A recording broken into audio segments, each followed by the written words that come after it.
according to iCloud. All right, so here we go with finishing up. Okay, this is going to be our lecture 4 in a series of organic lectures. And so I'm going to share my screen and we're going to go to, okay, someone's building a closet, looks like. All right, I'm going to share my screen and I'm going to go to, let's see, that's AP Bio. So we don't want to do that. And here we go here and boom. All right. So let's minimize that. So we left off talking about carboxylic acids, and carboxylic acids have this very important functional grouping of carbons, oxygens, and hydrogens. Okay, going backwards to go forward, it says COOHN, and we have this carbonyl carbon. Okay, that means a carbon double bond to an O, which is really important in organic chemistry because this makes this carbon actually very positive, and it can undergo what we call electrophilic attack, and a lot of mechanisms are based upon attacking this carbon. Okay, and that's something you'll see later down the road. I'm just kind of giving you that. But it's an ending group, and this actually, citric acid is a weak acid, and really cool to talk about and why it's an acid. These two oxygens make the pair of electrons between this H drift over, so this can be relieved. And because when this leaves, this H leaves, you have resonance with these two O's here, double, single, double, single. Remember, this carbon right here is sp2 hybridized, right? So that you have a unhybridized piece sticking up in the same plane that electrons can be delocalized, and that what that does is stabilize the conjugate base. And if a conjugate base can exist, that means the H plus can leave. And again, it's not a strong acid, but explains the acidity. And we've dealt with these oleic acid, we've dealt with oxalic acid, we've dealt with in the titration, redox titration early on in the year, and of course vinegar, as we say. All right, moving forward. Okay, and that's my toupee, right?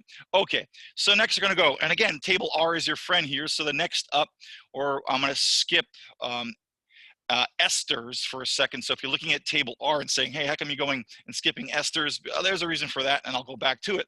So let's talk about amines, okay? All right, and amine, again, here is a nitrogen bonded to 3 things. Of course, it has 5 valence electrons, so it needs 3 more electrons to fill its octet. And so, party people, what we have is a nitrogen with the R's, and the R is the rest of the organic compound. And the best way to think about it is you have a nitrogen bonded to some kind of carbon chain somewhere, all right, hydrocarbon chain, whether it's at the end or the middle. So look at the name, prop. Hey, that's 1, 2, 3 carbons. Remember, they give you in this last box an example how to name. So 1, 2, 3 is prop. Because of the hints of the hydrogens that we've covered, notice it's CH3 normally at the end, but CH2 because you're dealing with it bonding to an H. Any case, that's a propane. Take the E away and you add the word amine. But where that N attaches on the parent chain, you've got to tell me. Remember, structure is king. Having this N bonding to the first one, okay, and it always must be the lowest number possible, or the second changes the properties. Okay, any case. All right, these, as we talked about and ended up with carboxylic acids are the acids of organic chemistry, and therefore they are the only electrolytes because they break apart into ions. Amines are the bases, and for those that remember AP bio or just your bio in general, the nitrogenous bases that we had in DNA or RNA, guanine, cytosine, thymine, okay, uracil if it's RNA, all those different nitrogenous bases, okay, that make up the nucleotide had ends in a carbon chain, and these are bases because they have a lone pair, okay? And that lone pair, even though it's not being shown here, has an ability to what? Accept an H plus. There you go. So nitrogen on organic compounds are the bases, okay, of organic chemistry. All right, any case, the amine takes precedence in the carbon numbering. So there you go with another little tidbit there when you're naming. Again, you don't normally have precedent naming in Regents chemistry. You don't have it. I bring it in to make it a little more challenging because I'm tall. All right, so what's the name of this guy? Well, longest continuous chain, 1, 2, 3, 1, 2, 3, 4. Okay, don't forget these stick models here. Every little bend and point here represents a carbon. So that's the 4. And so I know I have 1, 2, 3, 4. So I have a bute. These guys right here are definitely my adding groups, my Grodzkis from 2 lectures ago, or just the methyl groups. And since the nitrogen takes precedence, and you must put the attaching group on the lowest number, this must be the second carbon, right? So if we're naming this, and here we go, this must be, let me move some stuff out of my way. I don't know if you see that, but it's in my way. Okay, so this would be the first carbon, this would be the second carbon, this would be the third carbon, and this would be the fourth, okay? Which means what we have is our substituent groups. We have, of course, the amine there, and then we have the 2 methyl groups. Why? Because we have the longest continuous chain. I'll just stay with orange right there. Okay, and again, the naming is starting to get redundant because you keep the same naming. I'm just giving you what new rules as I give you more things to look at. So of course we have a bute, okay, and you can assume because these dashes are just single, it's a butane, but you have a 2, okay, butanamine, and on the 2 butanamine you have what? 2 methyl groups. So that would be 3, 3, a number for each group, dimethyl 2-butanamine, okay? So let's see if I'm right, okay? And 3, 3, dimethyl 2-butanamine. And the names start getting huge to describe the structure. And you should be able to draw that, okay? So nothing new there. The dimethyl for 2 methyl groups, a number for each attaching group, and this 2-butanamine, okay, is what we have here. Noticing the amine takes precedence. Again, this would not be Regents, but if you can follow this, there's nothing they could give you that you couldn't follow. Okay, moving on. All right, and I'm gonna clear this because that's definitely gonna clear all my drawings. Okay, and we're on to the mouse. All right, so let's bring this down here. Okay, so we got now these amines, okay, and we have some different, we have ammonia here. We have, the ammonia is a very famous amine. It doesn't have a carbon, so they don't consider it to be organic. Okay, then we have methylamine. All right, and this one right here is a very famous amine, and mines are pretty famous in organic chemistry or in pharmaceuticals. Okay, I don't know if any can recognize this, but this is caffeine.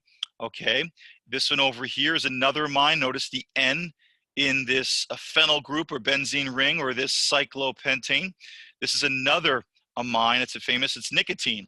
Both of these are stimulants. Okay, so when we have amines built in carbons, they often are stimulants, okay, in our nervous system, which means that they increase our heart rate, they constrict the blood flow, sometimes increase metabolic activity in terms of increasing our BMR, okay, making us rev up our engines a little bit, okay. Any case, those are some famous ones that you can see, all right. And and then now think about baseball and people are missing baseball or drugs.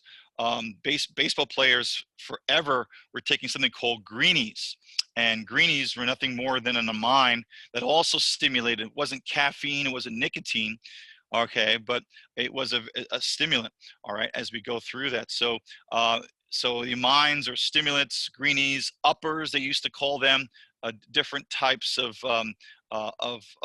you know, neurological stimulating drugs are amines, all right? So let's continue on our discussion, all right? Now, amines are also the smelliest chemicals in nature, okay? And here's an example of 1,5. So this is the 1, 2, 3, 4, 5, 6, 7. All right, hold on. I'm sorry. This is an N, so this is the C here. So 1, 2, 3, 4, 5. Then you have these N's at the end. So notice it's 1,5 di for the 2 amines, and we put an O there to make it sound nice, 1,5-diamino pentane. And this right here is called cadaverine. And now you could probably guess this is the putrid, terrible smell of rotting human flesh. If you've ever seen the movies where people are covering their face when they find a decomposing body, human body, that's the smell of the nitrogens breaking down organically. And I have never smelled that and hope never to. Another one that you may have smelled, since we live on the coast and people are boaters, okay, and fish. Notice this is 1, 2, 3, 4. So this is 1,4-diamino butene, okay. And again, they make this, the amine group is terms of amino here, but don't worry, this is putrescine, and putrescine is rotten flesh of fish, and it's very similar, but it's got its own unique smell. This, of course, I have smelled as well. All right, so continuing on our discussion here. All right, now we have something called amides. If you look down on your table R, amides have this general formula of a carbon double bond to an O. That's our carbonyl carbon, okay? And right next to this carbon double bond to an O, if you want to think of it as the ketone group, if you want to say that way, it's in the middle of a compound, and it has an N directly bonded to that carbon double bond to an O. So an amine is just an N nitrogen bonded to a hydrocarbon chain. But if that N is bonded to a carbon that's double bonded, we call this an amide, okay? Any case, here how are amides made. Organic acids, that's the C here, COOH, COO, all right, with an amine come together. Notice the water comes out, dehydration synthesis.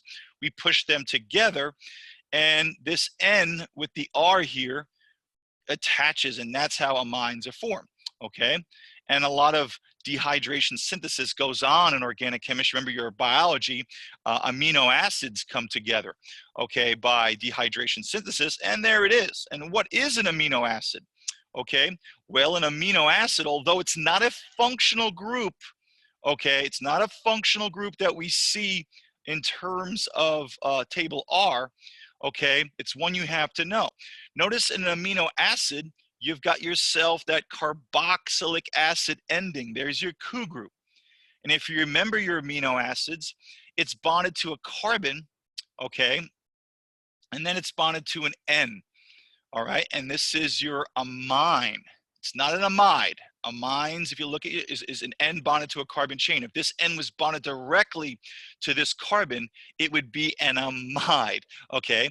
And then if you remember your organic chemistry or your biology, this would be your R group. So amino acids are all the same, except what's the R group here? For instance, here's glycine. Here's the COO ending here. Okay, here is the amine.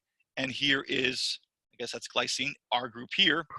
And then if you have alanine, okay, that R group is a CH3, okay? So if you just change the R groups, you would change, and if you remember, proteins fold because the R groups could either be polar or non-polar, or ionic, or if they have a sulfur, cysteine bridges, all those good things.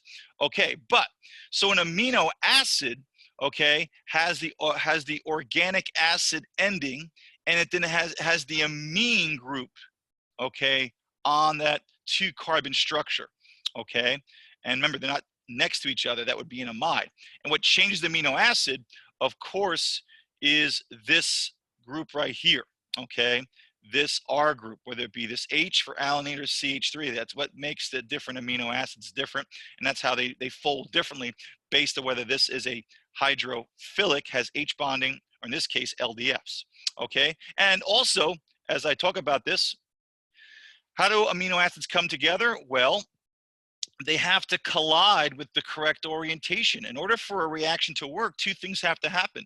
You have to have high kinetic energy to overcome the cloud of electrons, or break the bonds, if you want to talk about some breaking the bonds, okay? But it's the energy to overcome the electron cloud in this case, because they're going to repel it first. And then that's the activation energy. And then they have to collide so that the H here hits the OH ending. They have to collide correctly. There has to be correct orientation. And the water leaves, and then we make something called a peptide bond there, okay? And actually, we're going to see, if we get to today, that's an example of polymerization. This is called condensation polymerization as water comes out. Polymerization just means you're making a polymer.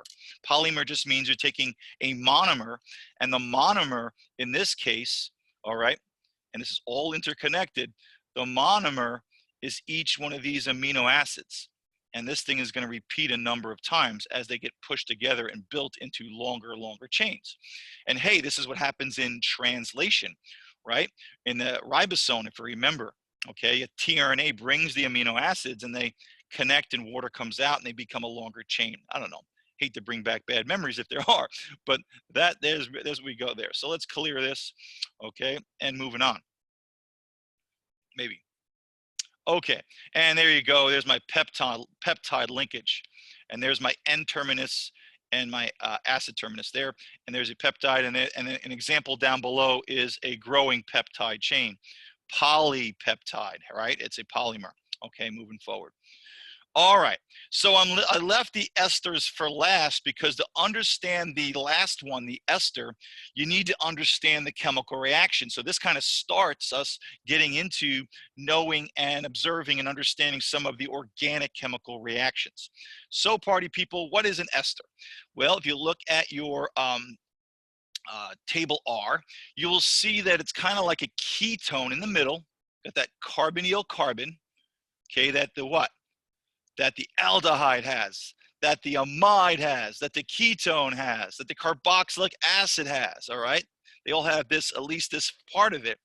This is R and R prime, so this is in the middle of a compound. The difference here, it's next to an O. If this was an N, it'd be an amide. If this was an H, it'd be an organic acid, right? It'd be at the end. If there was just an H here, an aldehyde, and if it was just an R here, okay, it'd be a ketone. So the difference here is you have a carbon double bond to an O in the middle of a compound, all right, and it's bonded singly to an oxygen. So there's two O's in the middle, okay? Now the key to understanding the naming here is to recognize the parts that make up or the reaction. So here is ethyl ethanoate. And to understand the naming, you have to understand the chemical formula. So this is actually the hardest reaction to understand. It's not that bad. So to name it is to understand the reaction that makes it. So let's go over that reaction. So let's talk about what we have here. So I'm going to change this here, and I'm going to draw just to make sure we're on the same page. Okay, this is a carbon. This is a carbon. This, of course, is a carbon, carbon, carbon, and carbon. All right, so what's going to happen? In order to make an ester, the organic reaction that makes an ester is called esterification. Okay, so if we're making a widget, it'd be a widgetification or whatever. Okay, so any case, I'm going to put these guys together. Now, what's going to happen is just like you had in amino acids, okay, what we're going to have is we're going to have an alcohol. Now, don't forget that there's H's here. And they leave out the H's in these kind of backbone drawings. So these H's are here. And notice the end is a carbon and each point is a carbon. So notice what we have here. We have ethanol, two carbons, single bond anes, and my single bonds are right here. And then we have the OL ending, there's your OH. Then we have butanoic acid, that's a COO group, right? COOH, except this way I'm writing it backwards to show that the COO group is at the end here. So don't get lost in the sauce here. I just have COOH at the ending. And then I have 1, 2, 3, 4. So there's your but, single bonds between the carbons, ane, take the EOA, add oic acid.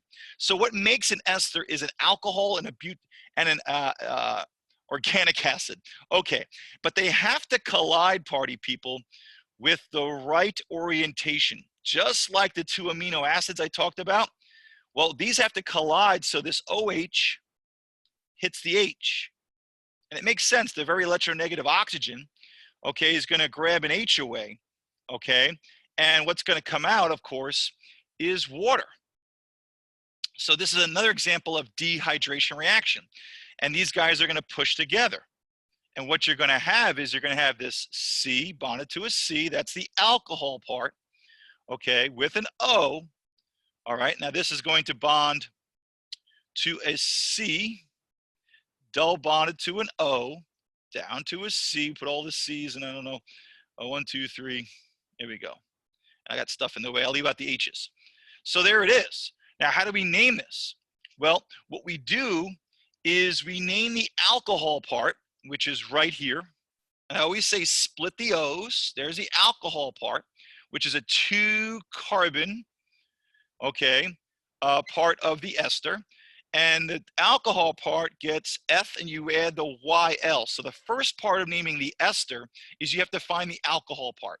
And you use your table P, 2 carbons F, you add YL, just like we did if it was an ethyl group or a methyl group attaching.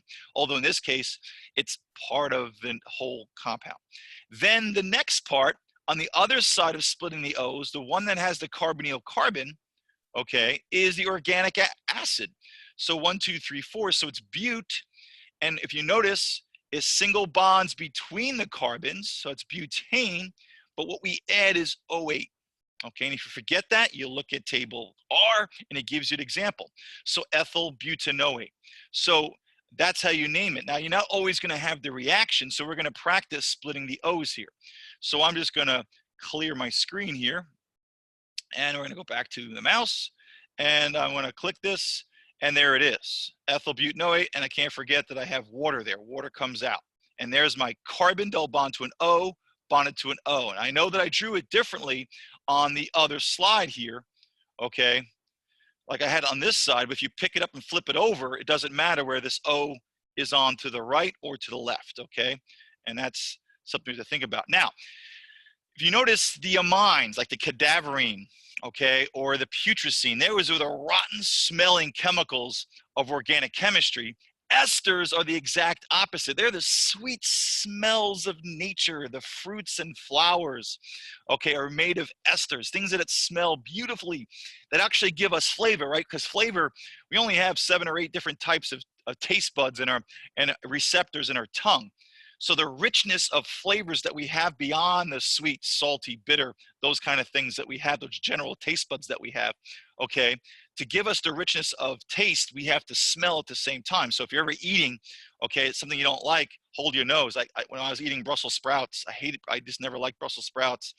I would hold my nose and try to, do my best to get those down when they forced me to eat them. But in any case, so they're part of the sweet smells and also partly due to the flavors out there. So ethyl butanoate, okay, is actually the exact chemical for the smell / taste of pineapples, okay, right?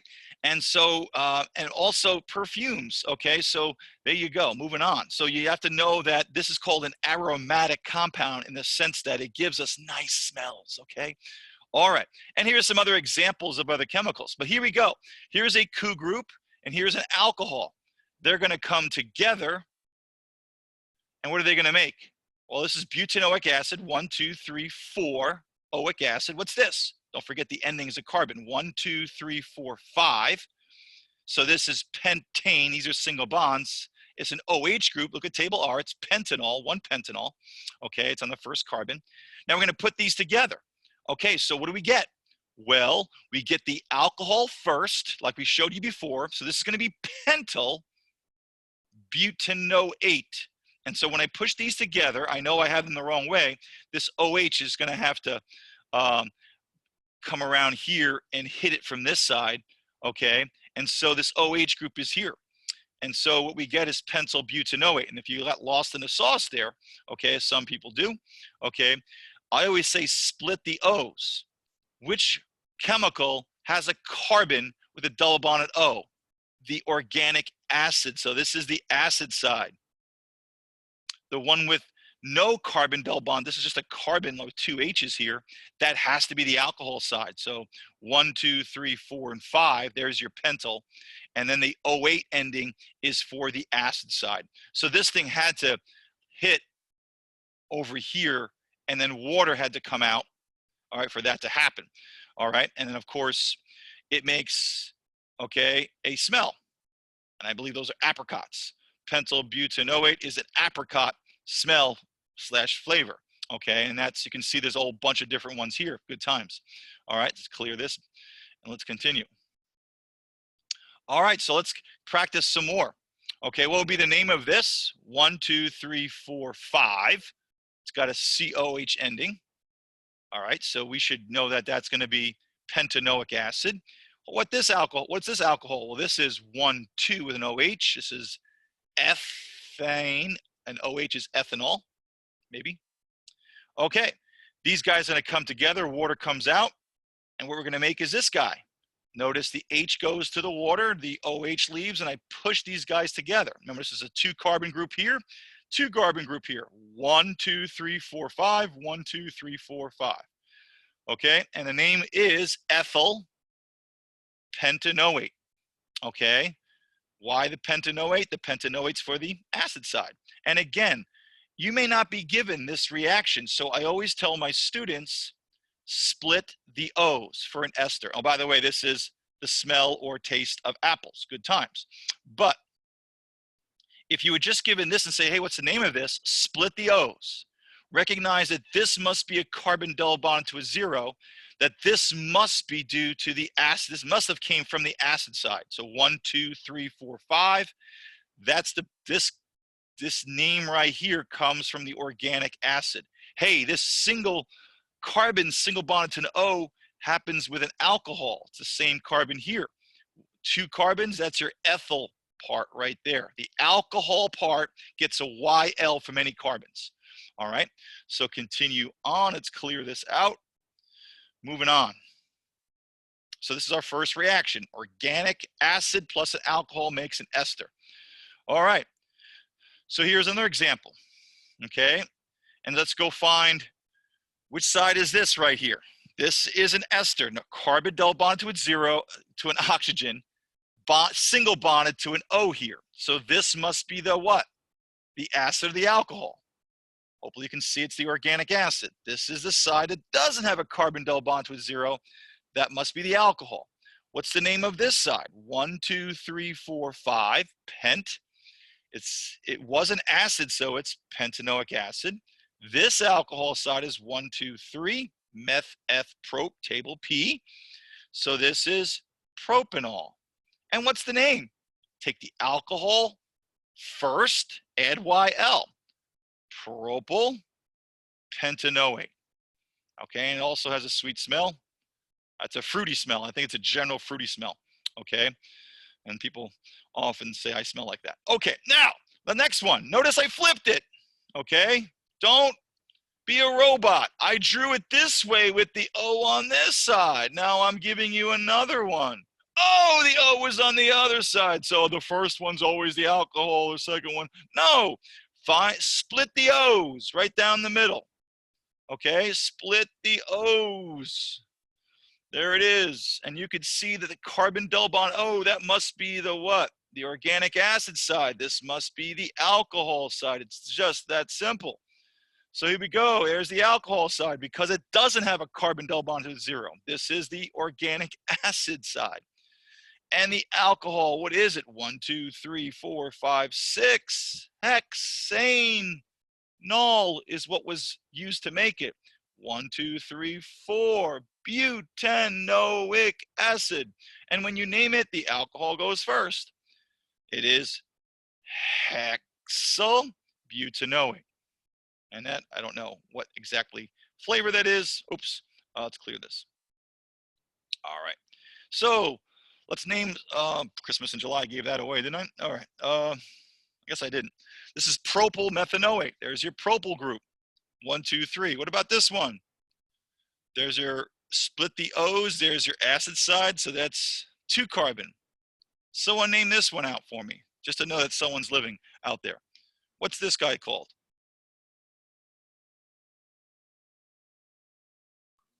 Ethyl. Ethyl, right? And this is 1, 2, 3. So that's ethyl propanoate. Hey, this is methyl. 1, 2, 3, 4 butanoate. Oh, not sure what I'm doing there. And this is 1, 2, 3 propyl. 1, 2 ethanoate. Okay, I think we've beat that to a brown pulp. All right, so let's practice together. Hey, this is a halocarbon. 1, 2, 3, 4. Hey, it's a chloro. I can either put the chloros on the second or 4 or 1,3. 1,3, of course, is the better way. So 1,3-dichlorobutane.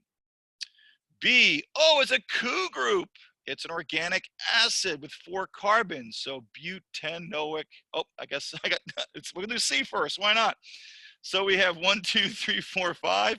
Pent, single bonds, ane. Hey, there's 4 methyl groups. Tetramethyl. 2, 2, 3, 3. I guess I'm going E next. All right, this is definitely a Grotsky thing.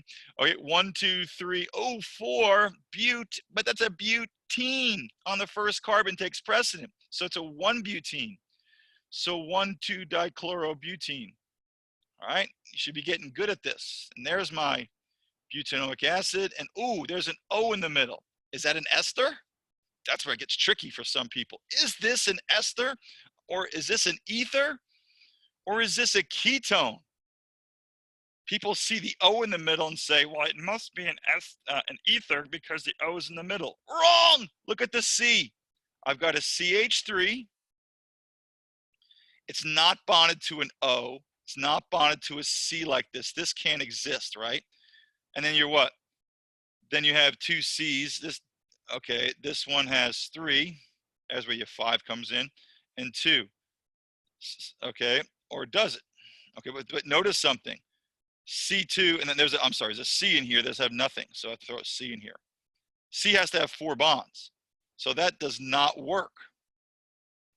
The only way to explain this compound is to think that this is a CH, Christmas in July, which is coming up, by the way. And then we have well, wait a minute. It can't bond to an O, so it has to be a C. C must bond to 4 things.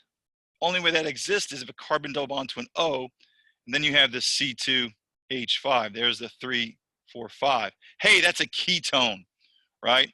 All right, so be careful when it's written like that. It's tricky. So that's butanone, okay? And why is it butanone? Because it's got 4 carbons and the O is the ketone and it's on the second carbon. All right, a little tricky there. All right, what do we got at the ending here? Well, we've got a chomama group. We got a carbon double bond to the O with an H. You should recognize that to be an aldehyde. So it ends in al, propanal. I have 3 chlorines on a 2-carbon single bonded. So this is ethane. 1,1,1-trichloro. Ethane. How about this one? 1, 2, 3, 4, 5. Pent. Single bonds between the carbon, pentane. But I've got this carbonyl carbon. There's no O next to it to be an ester. It's just hanging out by itself. You look at table R, and that is a ketone. So it ends in -one. So this is 1, 2, 3, 4, 5. Pent 10. Take the E away and add an -one. And of course, I did that one last. Okay, so 3-pentanone. All right. And this is 1-butane, 2-methylbutane. These are easy ones to do. These are ones we've did in previous. So should be getting some traction here. All right. And you can click through these examples here. And that really concludes our functional groups. Okay. I want to get started though with some chemical reactions. All right. So I'm going to end this lecture, or I'm sorry, end this right here. And we're going to go on to the next one. So we've finished our functional groups. And now we're going to start with organic reactions, our last presentation, our last part. Okay, we already did one so far. Okay, we did esterification. Okay, and making esters. All right, so let's be crazy and start. So the substitution and addition, and this is important. Okay, this is an important one because substitution and addition occur based upon whether something is saturated or not saturated. All right, so we're going to start with substitution. Okay, now substitution, you're going to always have 2 reactants and you're going to make 2 products. But the key here in substitution, okay, is that the hydrocarbon is going to be saturated. That's important to understand. Now, the reason why it's saturated is because it's an alkane, as we have previously learned. And alkanes have the greatest amount of H's. There's CnH2n plus 2 general formula. But the key with saturated hydrocarbons or alkanes like methane is that they have no room to add on, meaning carbon is already busy bonding to 4 hydrogens.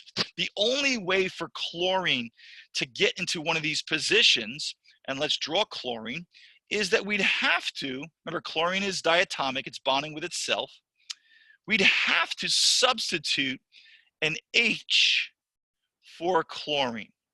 And if we're doing that, notice one Cl joins the carbon chain, and notice the other Cl grabs a hydrogen because there was a substitution of an H for one chlorine.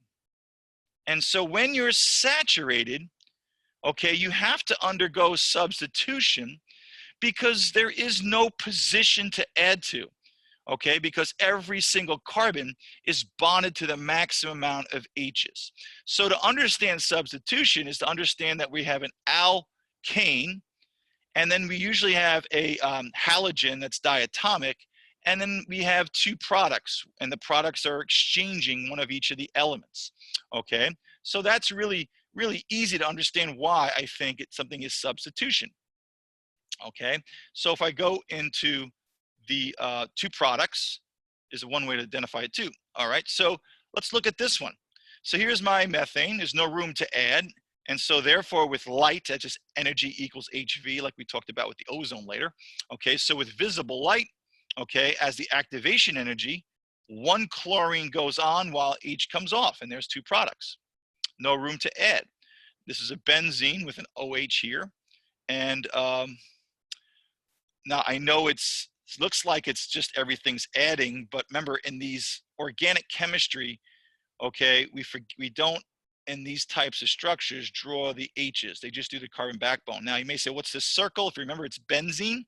That's really what? A double and a single that alternates. They draw the circle because it's resonating, right? So this carbon here, oh Christmas, I want to just draw a freehand. Okay, this carbon here is in a double bond and a single bond, and then it has an H. There's your sp2 hybridization, trigonal-planar. So each one of these have H's. They don't show that. Okay, so in order to put these BRs on, okay, we would do what? We substitute one H to a BR, although I'm kind of breaking the rules because this has double bonds, but hey, I'm tall. All right, any case, so we got what? 2 products here. All right, that's important, and we're usually starting. So here is a nice example. Let's clear this. All right. Maybe. In the substitution reaction of glycerol with nitric acid, hydrogen atoms on the glycerol are replaced by the nitro group to produce nitroglycerin. So although not exactly what I was talking about, we had to do what here? We had to, we had to substitute. Hydrogen atoms. We substituted one thing for another, okay? So it's sort of what I was talking about. I know, I'm tall. All right, moving on. Can you still hear me?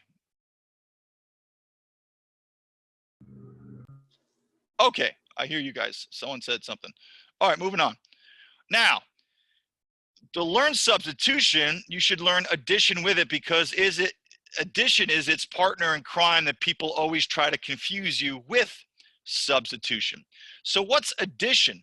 This is an important one, okay? And this is important when it happens a lot in industry, okay? If you notice something, and this is important, we have here an alkene. We've got a double bonded hydrocarbon here. So this would be ethene. Now this is important. It is unsaturated. Now being unsaturated means, party people, that it has room, okay, to add stuff directly to the carbon chain if we remove, okay, this bond. Now, for those that didn't study this, and I'm talking general for people who are watching this video, my AP kids are watching this, we know that the double bond is because of a pi bond. And that pi bond, if you remember, is an unhybridized P, and we have one electron in this and one electron here, and they're able to move above and below the actual nucleus. Remember, the sigma bond is in between. So pi bondings are weaker for the major reason is that these electron density are not between the nuclei. Remember, the nuclei in bonds are right here, and this is where the protons are. And if you remember what a bond is a simultaneous attraction for electrons in between the two nuclei who are positive. Well, pi bonding is not really in between, it's outside, okay, that area a little bit, so it's weaker, and so this electron density is exposed, all right? And so what we call this in organic chemistry is electrophilic attack, meaning these electrons can actually go after that are outside the nucleus and not as attracted. They can actually attack, okay, the hydrogen here, okay, and that hydrogen is kind of exposed because in HBr, all right, and at least in this case, the bromide pulls electrons. But the bottom line is, okay, we break this double bond with addition reactions, okay, and we break it, and when we break it, it opens up, and when it opens up, we can add to the carbon chain. So if something is unsaturated, which means a double or even a triple bond, what happened is we break the pi bonds. In the case of something triple bond, we break 2 pi bonds. In the case of something double bond, we break 1. They're easier to break because they're not in between the nuclei. And when we break them, okay, by the collisions, it opens up new opportunities to directly add. There's room once those bonds are broken. In substitution, there's no room because you can't break a single bond. Even if you do, you still have to take one off. Here, we break the double or triple, and automatically there's room to add directly. And if you're adding directly, party people, you get one product as opposed to substitution, well, you have 2. So notice something. We have 4 H's. Those 4 H's are still here. And then I'll draw them. And then I'll change my color. This H and this Br, once we break that open, there's a new position. This Br attacks and can bond here.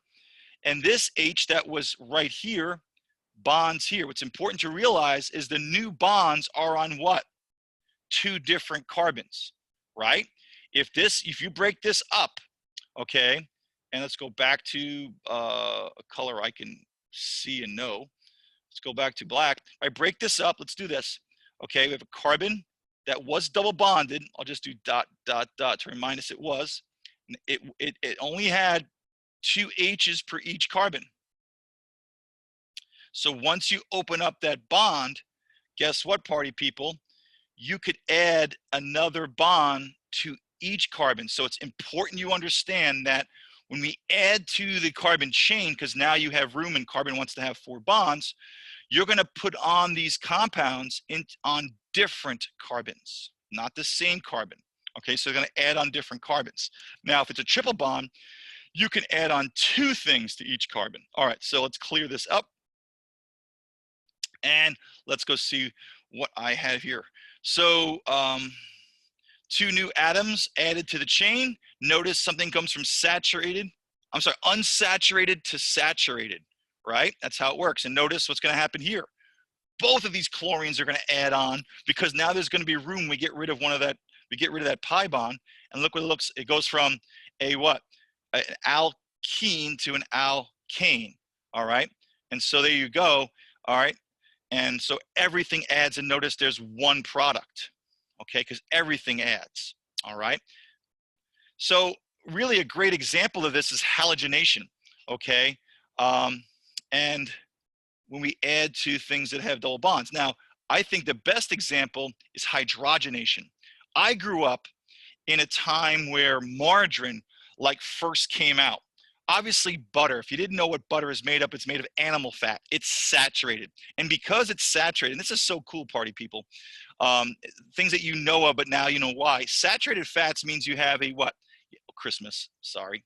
All right. Saturated fats mean you have if you don't know, it's a carboxylic acid ending. So a saturated fat is this long hydrocarbon chain. It has a Q group ending. That's why they call it a fatty acid, but it has this is what a lipid is, has a very long, very saturated, means a single bond. This goes on a long time, but you have single bonds between the carbons. We learned that those single bonds can rotate and clog up, of course, arteries. That's another bad thing. Okay, but we also know that these fats are normally solids at room temperature. Now, why? Well, if they're saturated, that means they have a lot more what? H's and a lot more what? Electrons. Okay, the cloud is bigger, so the LDF, so saturated fats or fat on a steak or the grizzle on a steak. We know it melts at low temperatures, but we do know it's a solid. Now, plant oils, okay, canola oil, corn oil, they are also made of lipids or fatty acids as well. So they look like this, but their chain is they have polyunsaturated. So they have multiple double bonds, and therefore they have less electrons. So therefore their LDFs are weaker, less polarizable, and they exist as liquids. Okay, so this is important.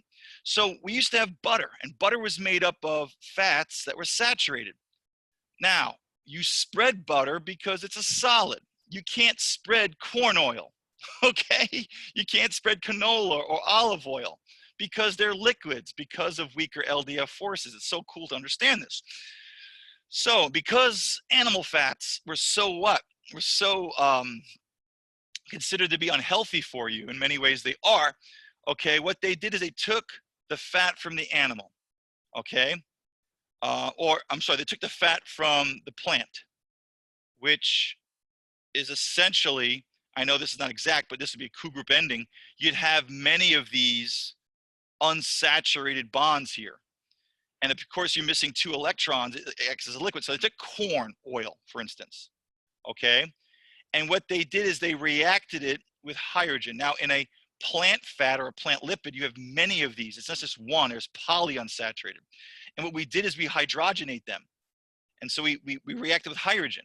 Well, guess what happens? Hydrogen attacks the double bond. This is addition. And then the H is added to 2 different carbons, and you're left with what? A saturated compound. So we would start with plant oils, corn oil, okay, particularly, and then we would hydrogenate them into solids, and we call this margarine. What did we just do?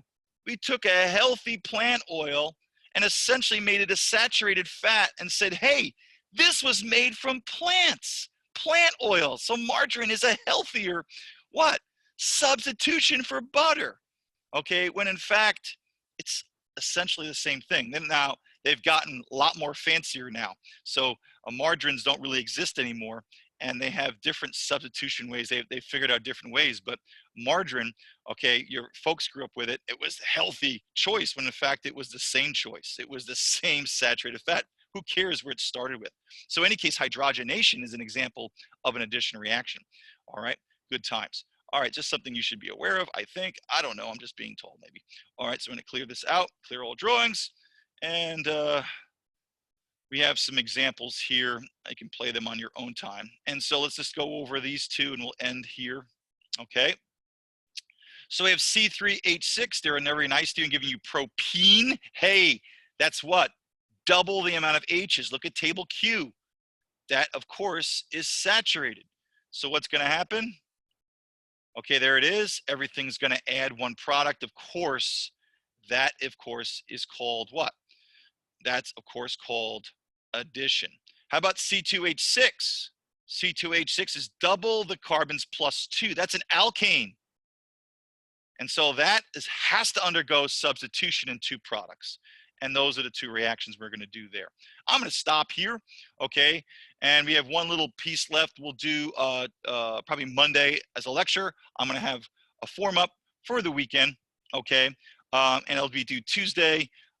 It may be done today, but probably over the weekend it'll be done. So that concludes today. If you have any questions, let me know. All right, I want to stop. And I don't think I recorded this. Oh, I did. Good job. Good job, Bratsky. All right, so I'm going to stop my share and say hi, bye, enjoy the weekend, and I'll see you next time. Someone's got to say goodbye to me. Bye. Thank All you. right, someone's living out there. Okay, bye-bye. Enjoy the weekend.